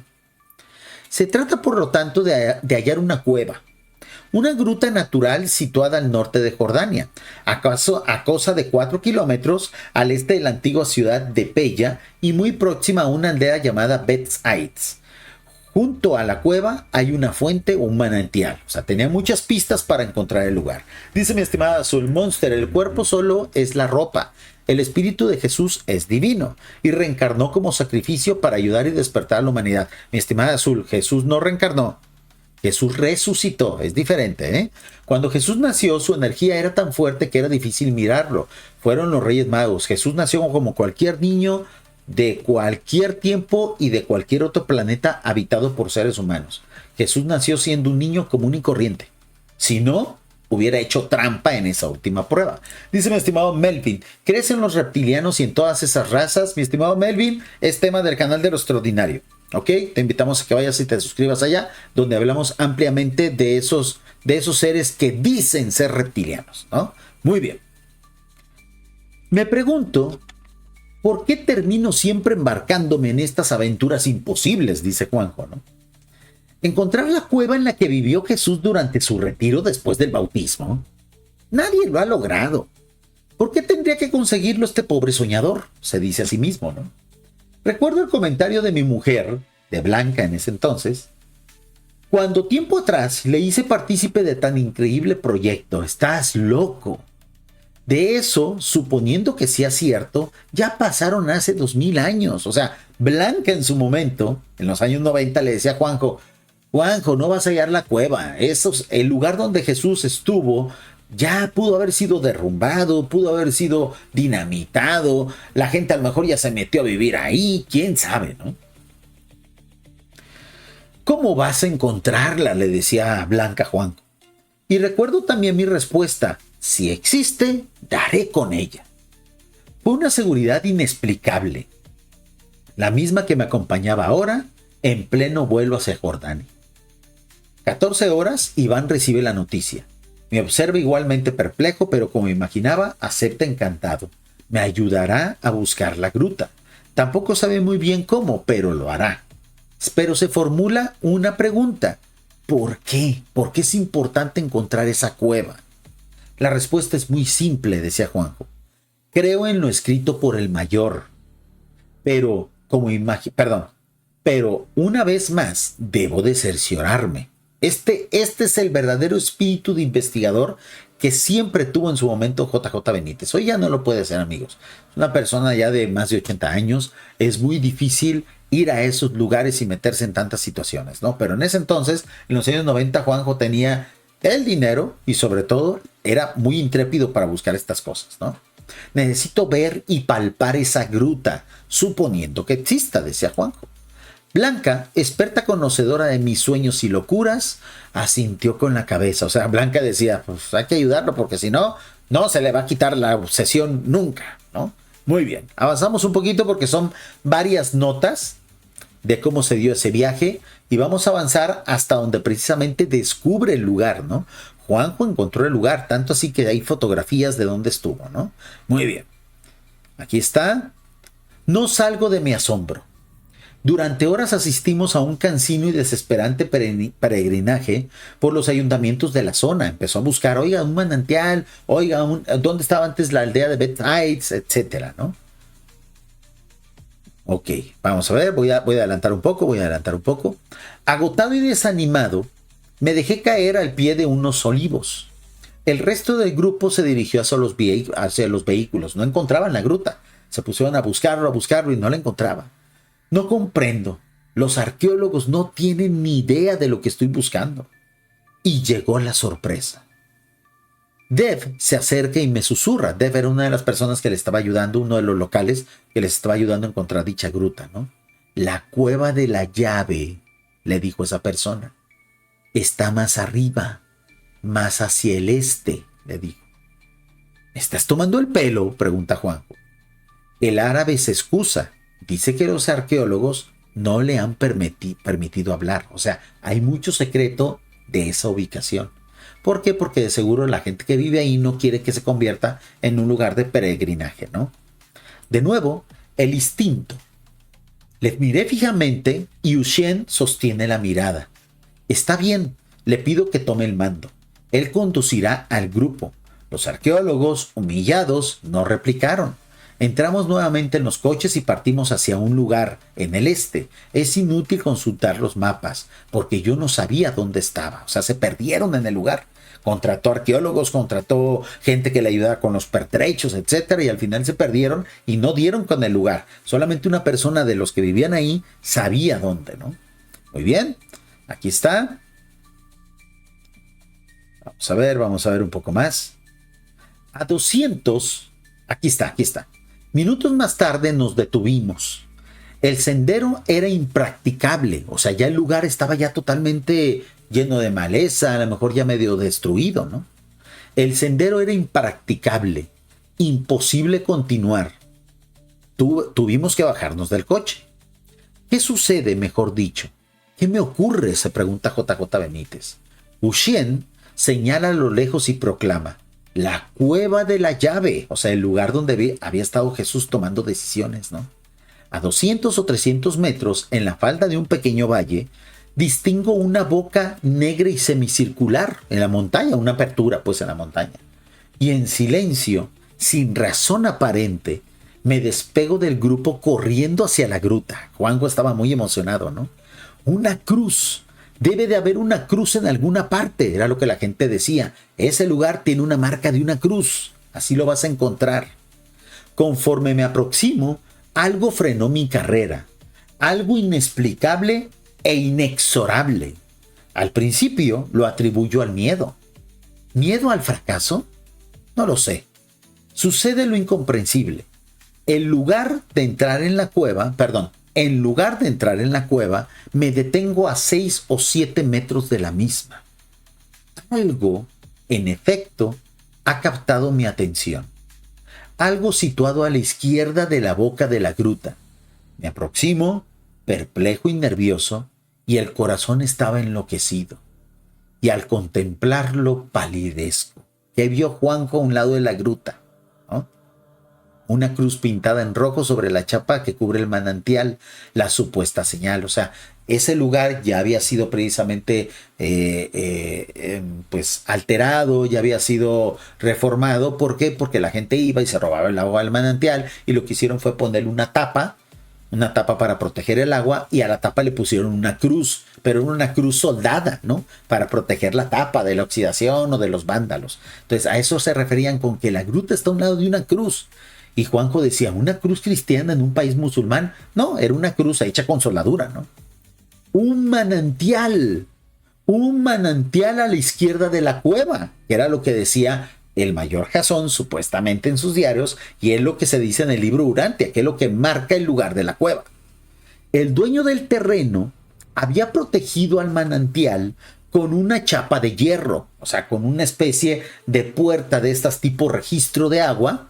Aquí en México hay muchas de ese tipo, en todas las calles, con un candado para que no llegaran los vándalos y vertieran cosas insalubres al manantial o le robaran el agua, ¿no? Pero el rumor de las aguas es inconfundible. Debajo de esa tapa de hierro se escuchaba el agua correr, ¿no? Recuerdo el texto del mayor. Muy cerca de la amplia caverna natural brotaba una fuente. Pues, de la vez que visitó el mayor ese lugar, a la vez que fue Juanjo, pues el dueño ya había tapado el manantial porque le robaban el agua, o había gente ahí que orinaba y contaminaba. Vayan ustedes a saber, ¿no? Casualidad, lo dudo. Al principio, presa de la emoción, no reparé en otro detalle. Ese alguien magnífico y bondadoso, que sin duda ha guiado mis pasos, solicitó de nuevo mi atención, y luego lo vi. Al fin lo veo. No es posible. Pero sí lo es. Sobre la chapa de metal aparecía una cruz pintada en rojo. Y tiemblo de emoción. ¿O fue el miedo? No hay la menor duda. Esto es una cruz, perfecta y nítida. Una cruz sobre el manantial. Y Juanjo tomó una foto, o más bien dicho, creo que su hijo fue el que tomó todas estas fotografías de una chapa, o sea, una puerta instalada en el piso, protegiendo ese acceso al agua del manantial, que bueno, el dueño de dicho terreno, el propietario de ese lugar, pues cerró porque pues de seguro le estaban robando el agua, ¿no? Es un recurso muy valioso en esa zona. Muy bien. Bendito seas. Perdón. Y tiemblo de emoción. ¿O fue el miedo? No hay la menor duda. Esto es una cruz perfecta y nítida, una cruz sobre el manantial. Me incliné y la acaricié. No estoy soñando. La fotografío y me pregunto, ¿esto es una nueva casualidad? Yo sé que no. Esto no es obra del azar. Esta es la señal. Bendito seas, se refiere al Padre Azul, ¿no? El grupo me alcanza, pasa de largo penetrando en la cueva, y solo Blanca, o sea, su esposa, con su fino instinto, comprende que está sucediendo en ese momento algo especial. Toda la demás gente que acompañaba a Juanjo decía, bueno, pues aquí está la cueva, vámonos a la chingada, ya está haciendo mucho calor. Y solamente Blanca se dio cuenta, para Juanjo esto es muy importante. Juanjo de seguro estaba súper conmovido, súper conmovido. Sigo inmóvil. Blanca dice que estaba yo pálido, con la vista fija en la chapa de hierro. Mi mujer prudentemente no preguntó nada. Yo se lo agradezco en lo más íntimo. Esos inolvidables segundos no son explicables con palabras. Imagínense, JJ Benítez, una persona que dedicó gran parte de su juventud, gran parte de su talento a divulgar las ideas de Jesús, estaba justo al lado del lugar donde un hombre Dios, Jesús de Nazaret, tomó las más importantes decisiones de su existencia. Entre ellas, no hacer milagros. Estaba a unos cuantos metros. Estaba a punto de llegar al lugar. Por eso lo describe así. No está exagerando. Pónganse en el lugar de Juanjo y de seguro estaba al borde del llanto.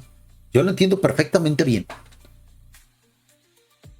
Finalmente, despacio, me pongo en movimiento y me situé frente al arco de piedra de la cueva.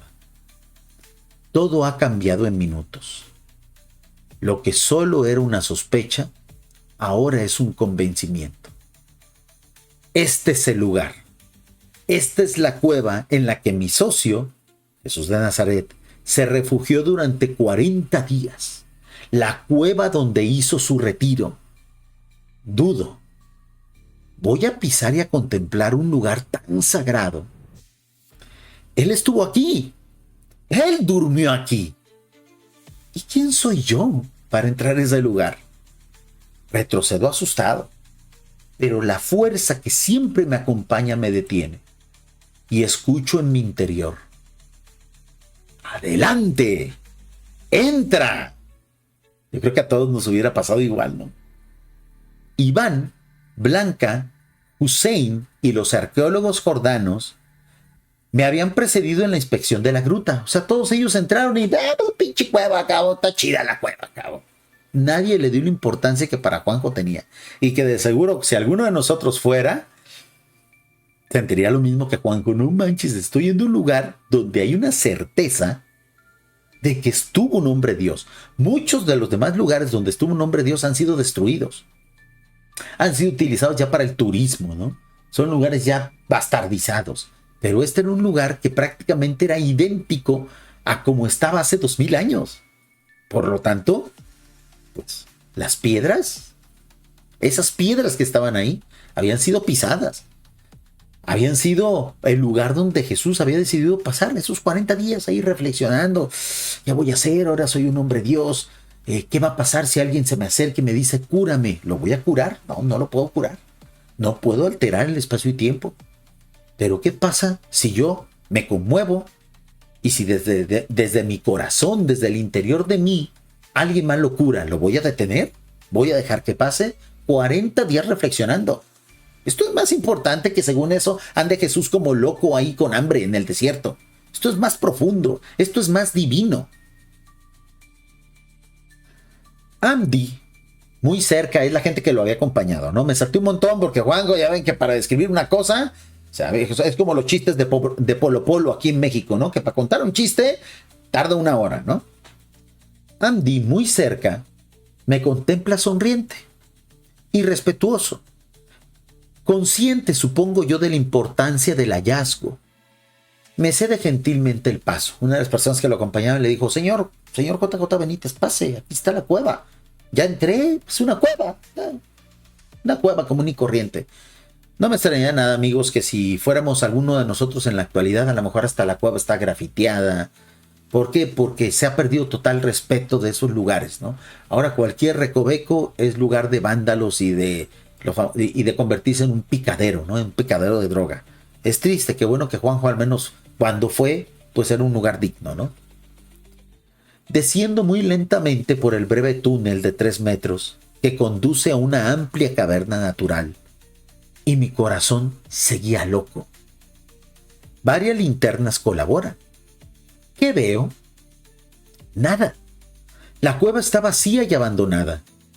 Huele a humedad y a excremento de murciélagos. Fíjense dónde se fue a meter Jesús, ¿eh? O sea, para que vean que él necesitaba estar solo con su mente. A ver, ¿qué voy a hacer? Soy un hombre, pero al mismo tiempo soy un Dios. Pero además hay otro Dios dentro de mí. ¿Qué vamos a hacer los tres? ¿Cómo vamos a trabajar? Fue algo sublime, amigos, ¿eh? Es sublime. Y créanme, en el libro Urantia se describe más detalles, pero no tan bien como lo hace Juanjo. Poco a poco voy serenándome. Iván, el hijo de Juanjo, que es fotógrafo, no deja de fotografiar. Su instinto es inmejorable. O sea, el hijo de Juanjo empezó a tomar fotos de todo lo que estamos haciendo. 15 metros de longitud máxima por 6 de fondo y 3 de altura. No hay rastro de la viga de madera. Se supone que dentro de esa cueva alguien había puesto una viga para evitar derrumbes, ¿no? Mencionada por el mayor norteamericano. No hay rastros de hombres o de animales, solo oscuridad y polvo. Los nervios terminan traicionándome. Miro sin ver, me niego a seguir tomando datos. No quiero medir, solo deseo sentir y sentir nada más. Y el tiempo parece detenerse. Me senté en el fondo, sobre una roca, inspiré profundamente y dejé volar la imaginación. ¿O no fue la imaginación? Lo veo con claridad. Es Él. Entra y sale de la gruta. Es Jesús de Nazaret. Me mira y sonríe. O sea, Juanjo empezó a imaginarse en ese lugar donde estaba, cómo pudo haberse ahí acostado ahí Jesús, donde cocinaba, donde se sentaba a reflexionar, si a lo mejor de repente se puso a dibujar algo en la pared de la cueva, porque recuerden que Jesús era un artista, él era un gran dibujante, era un gran escultor, y él siempre estaba dibujando cosas, siempre estaba escribiendo cosas, pero tenía que borrarlas. ¿Por qué? Porque era una de las órdenes que le había dado su hermano Emanuel. Nunca dejes un vestigio, que nadie sepa que visitaste ese planeta. Aún así fue inevitable que quedara el vestigio, ¿no? ¿Qué tal les está pareciendo esta lectura? Así son estos directos, ¿eh? Se me ocurre algo y vamos a un tema. Y abandonamos el primero, pero que nos llevó a este, ¿no? Dice mi estimado Azul, los rollos del Mar Muerto, escritos en piel de carnero en arameo, hablan algo de la niñez de Jesús. No fue un niño común, mi estimada Azul. Los rollos del Mar Muerto es uno de los primeros vestigios de ciencia ficción con respecto a Jesús. Es un libro de ficción de la época. No todo lo que está escrito es real. Si en un futuro alguien encuentra uno de los tomos de Caballo de Troya, a lo mejor en el año 3000, en el año 4500, y encuentra un libro de Caballo de Troya, un saludo, mi estimada Zulima Skies, gracias por estar aquí con nosotros. Si en el año 3000 o en el año 4000 alguien encuentra un libro de Caballo de Troya escondido por ahí en una caverna y se pone a leerlo, no puede decir, por obvias razones, que ese libro describe la realidad. Ha habido ciencia ficción y fantasía durante toda la historia de la humanidad, nada más que ahora entendemos cómo es que funciona, ¿no?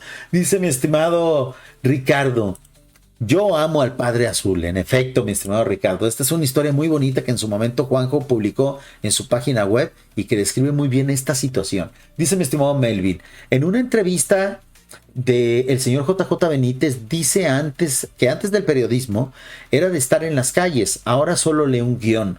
¿Qué habrá pasado con Eliseo? ¿En qué tiempo estará? Si es que la Zuna sobrevivió. Pues mi estimado Melvin, está en la mente de JJ Benítez porque Eliseo es un personaje de ficción que se inventó Juanjo. Y vean, lo hizo tan bien que mucha gente cree que Eliseo y Jasón son reales, ¿no? Ese es el gran aporte de los grandes escritores.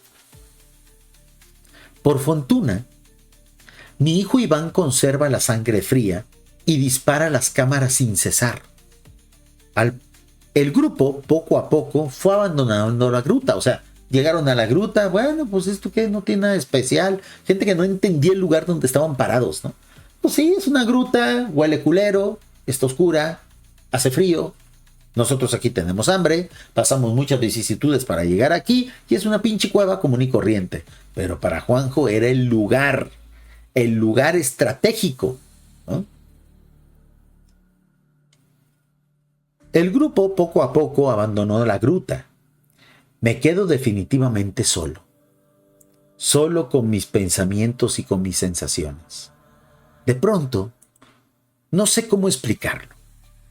Oigo de nuevo la voz, una voz cálida y susurrante. ¿Deseas otra señal? Cuando Juanjo habla de este tipo de sensaciones y de cosas que él detectaba, posiblemente se esté refiriendo a su chispa divina. Yo no sé si Juanjo ya logró. Él dice que sí, él dice que él ya ya tomó la decisión de hacer la voluntad del Padre y eso te da ese poder, el poder de poder interactuar, conversar con la chispa divina que casi todos llevamos en el interior, ¿no? Entonces no sé si ya para ese momento Juanjo tenía esa interacción. Algo le pregunta a Juanjo, ¿no? ¿Deseas otra señal? Y Juanjo pensó, es que me resisto. ¿De qué habla? ¿Quién me habla? Dice Juanjo. Me estoy volviendo loco. Y la voz insiste, ¿necesitas otra señal? Y ocurrió de nuevo. Ocurre algo imposible de evaluar. Esta vez no pienso, no calculo, no establezco una señal. O sea, Juanjo para este entonces ya utilizaba el método de los pactos y las señales, ¿no? En ese momento estaba tan absorto, era un logro en su vida importante porque había invertido mucho tiempo, mucho dinero, muchos recursos para llegar a ese lugar y quería disfrutar de estar ahí, ¿no? En realidad no hay tiempo. Y sin más, sin poder explicar por qué, me incliné hacia el suelo de la cueva. Los dedos se hundieron en la seca y esponjosa tierra. ¿Qué está pasando? En la negrura, los dedos tropezaron con algo. O sea, Juanjo empezó a tocar el suelo de la cueva, que estaba precisamente cubierto de una arenisca, porque obviamente era el lugar donde dormía Jesús. No iba a dormir entre rocas ahí, todo incómodo. Esos lugares, por el hecho de estar aislados, por el hecho de recibir polvo, etcétera, pues tienen una fina capa de arena, ¿no? Entonces ahí era donde dormía Jesús. En la negrura los dedos tropezaron con algo. Yo lo capturé. Era algo metálico. Pero yo no veo, porque se fueron todos, se llevaron las antorchas, se llevaron las linternas. No distingo su naturaleza. El corazón, sin embargo, me da un vuelco. Me pongo en pie y desconcertado me dirijo a la boca de la gruta. Y al contemplarlo con la luz que entraba en ese momento, la luz del atardecer, volví a palidecer. ¡Dios santo! Y allí mismo, en el túnel, caí de rodillas. No es posible.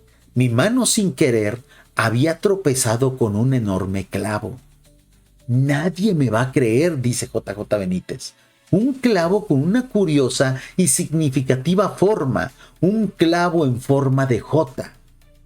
Vuelvo a observarlo, le doy varias vueltas y me di cuenta que tenía una forma de J. ¿J de Jesús? ¿De nuevo una casualidad? Por supuesto que no. Y el ser maravilloso que habita dentro de mí, la chispa divina, me sonrió como un cómplice. Y aquí está precisamente, amigos, el lugar donde posiblemente Jesús tomó esa serie de decisiones. La decisión de nunca hacer milagros por voluntad propia. La decisión de nunca utilizar ese poder que él tenía como Dios creador de toda una galaxia, de hacerle daño a alguien más, ni siquiera para proteger su propia vida. La decisión, por ejemplo, de no tener hijos. La decisión, por ejemplo, de no enamorarse de nadie. Esas decisiones eran instrucciones que él tenía antes de llegar a este planeta. Aquí las ratificó, aquí las confirmó, aquí le explicaron por qué. Y durante esos 40 días, se cuenta en otras crónicas, que no están ni en Caballo de Troya ni en el libro Urantia, se cuenta que durante esos días, cuando Jesús dudaba, porque era humano, era un hombre Dios de todos modos, ¿no? La parte de hombre dudaba y decía, bueno, pero ¿por qué no puedo tener hijos? Iba a alguien precisamente de su propio séquito, se le hacía visible y le decía, mira Jesús, si tú tienes hijos va a pasar esto, esto, esto y esto. Y se lo explicaban mediante hologramas, mediante visualizaciones del futuro. Y la parte humana de Jesús entendía. Ese tipo de cosas pasaron aquí. Y Juanjo estuvo en ese lugar, ¿no? El resto de la estancia en las suaves colinas de Pella, apenas recuerdo un poco de cosas, ¿no? O sea, ya de regreso Juanjo se mantuvo absorto de los hechos, de lo que había pasado, de ese gran logro, y ya no se acuerda después, ¿no? Tomé apuntes, sí, y exploré las ruinas situadas a corta distancia de la cueva. Unas ruinas que los arqueólogos identifican con la primitiva Bethsides, la aldea mencionada por mi amigo, el lugar de donde le llevaban comida a Jesús. Se la dejaban a un ladito de la puerta de la cueva, él entregaba el dinero y ya, una especie de Uber Eats, una especie de Didi Food, pero hace 2000 años, ¿no? Pero todo eso, a decir verdad, quedó en la sombra. Lo importante para mí fueron las dos señales. Estaba claro, mi querido maestro, mi Dios y creador, Jesús de Nazaret, había estado allí. Y esta era la primera vez que alguien fotografiaba la ruta. La gruta, el lugar. Todo un testimonio histórico. Al examinar el clavo, o sea, JJ Benítez se llevó ese clavo que había sacado de ahí. Al examinar el clavo, arqueólogos y expertos coincidieron. Se trataba casi con absoluta seguridad de una pieza de origen romano. Ojo, Ojo. En otras palabras, era del tiempo de Jesús, pero convenía analizarlo con mayor rigor. Es decir, cuando Juanjo estuvo hurgando ahí, se topó con un clavo de la época de Jesús. ¿Sería ese clavo el que utilizaba para dibujar? ¿Se lo dejó a propósito? Eso es lo que está insinuando Juanjo en esta historia, ¿no? Respecto a la forma de J, lo más probable es que obedeciera a la función realizada. Algún tipo de sujeción, por ejemplo, explicaron los especialistas, que de repente enclavara una viga, o sea, que sirviera como percherito, ¿no? El clavo. Y el texto del mayor me sonó 5 por 5 en mi memoria, fuerte y claro. Dentro de la cueva hay una viga de madera, empotrada en la roca, y que le servía de... Recuerden que Jesús colgaba cositas de ahí, colgaba su saquito que siempre tenía, de repente cuando, pues obviamente salía a nadar, cuando se bañaba del agua del manantial, tenía que sacar la ropa, es decir, tenía una finalidad práctica ese clavo, ¿no? Casualidad, me niego a aceptarlo. De regreso a Amán, en la soledad de la habitación, o sea, del hotel donde se hospedaban, porque pues obviamente ya terminó la travesía y regresaron a la civilización. Contemplo de nuevo el increíble clavo y escribo. Ningún científico podría convencerme que nada de lo sucedido en las colinas de Pella es susceptible al análisis racional. Más aún, ningún científico lo crea. Pues a la mierda los científicos. Yo sé que esto ha sido real. Amigos, esta es una de las grandes historias de la página de Juanjo. Hay muchas. En estos directos en JJ Benítez Fan Nocturno vamos a estar revisitando estas pequeñas historias de Juanjo. Pero esto es muy interesante porque este fue el lugar, amigos, de las decisiones. Este fue el lugar de las decisiones. En los libros de Caballo de Troya no se cuentan todas las decisiones porque fueron muchas. Fueron 40 días de reflexión. Fueron 40 días de estar pensando que donde nada más Jesús paraba para ir a hacer ejercicio, porque Jesús le encantaba correr todos los días, hacía calistecnia, era una persona que era fitness, vamos a decirlo así, ¿no? Con términos modernos. Se detenía solamente para ir al baño, para ducharse, un poco en el manantial, para comer y para dormir. El resto del tiempo, o sea, aproximadamente 17 horas de su día, de esos 40 días lo dedicó a reflexionar. ¿Qué voy a hacer? ¿Qué voy a hacer? ¿Qué no debo de hacer? ¿Qué sí puedo hacer? ¿De qué voy a dejar constancia? Fue un momento muy, muy importante en la vida de Jesús, que se refleja un poco en el libro Urantia, que se refleja un poco en Caballo de Troya, pero que no se abarca en su totalidad. En un futuro directo vamos a ver todas esas decisiones, las vamos a analizar y por qué Jesús una las ratificó y otra las descartó. ¿Por qué? Porque recuerden que el compromiso de hacer o no hacer cosas lo tenía Micael. Pero en ese cuerpo, en ese humano, no solamente habitaba la mente de Micael, habitaba la mente humana de Jesús de Nazaret y además la mente, entre comillas, de la chispa divina. Tres grandes factores iluminando al mundo por primera y única vez. Esa situación, la de un hombre Dios, en este planeta no se volverá a repetir jamás en la historia de este mundo, ni en la historia de esta galaxia. Solamente pasó una vez. Un saludo, amigos, muchísimas gracias. Gracias, Guardián, por estar aquí con nosotros. Muchísimas gracias, mi estimado Pumbrax. Gracias por estar aquí con nosotros. Amigos, espero que les haya gustado este directo, un directo reflexivo. Así van a ser Van a ser así tranquilos los directos. Yo sé que de repente en las demás emisiones, sobre todo las que hacemos los días domingos, que antes eran los viernes, recuerden, he regresado a transmitir los domingos, pues echamos más diversión, la pasamos un poquito mejor, hay más comentarios, etcétera, pero estas reflexiones tienen que darse en un momento dado, ¿no? Y es el tiempo que yo le dedico en precisamente JJ Benítez Fan Nocturno para revisitar estos temas. Muchísimas gracias por haber estado conmigo. Los espero el próximo domingo con un maratón que vamos a hacer en este canal. Recuerden, vamos a hacer 4 horas de directo, porque desde el inicio hasta el final yo voy a tener abierta la cabina de Radio Caballo de Troya para aquellos que quieran venir a debatir conmigo sobre el tema de la señora Inma. Sobre todo aquellas personas que supuestamente de manera valiente la han estado exponiendo, pues yo les voy a dar 4 horas de directo para que suban aquí. Obviamente dando la cara y abriendo micrófono.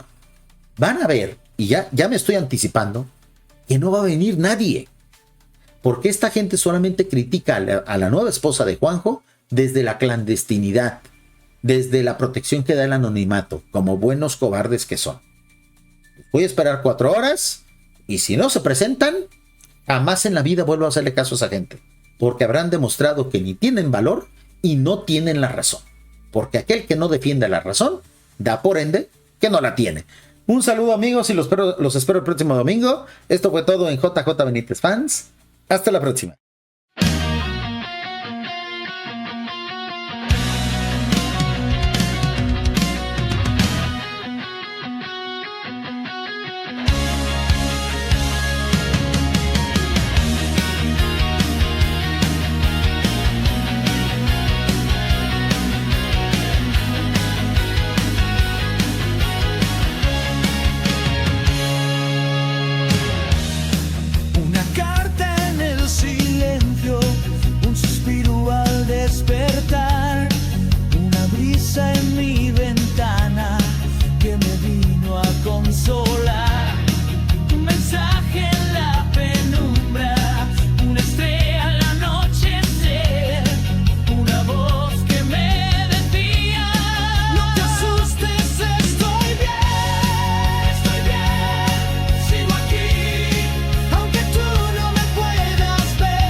Final.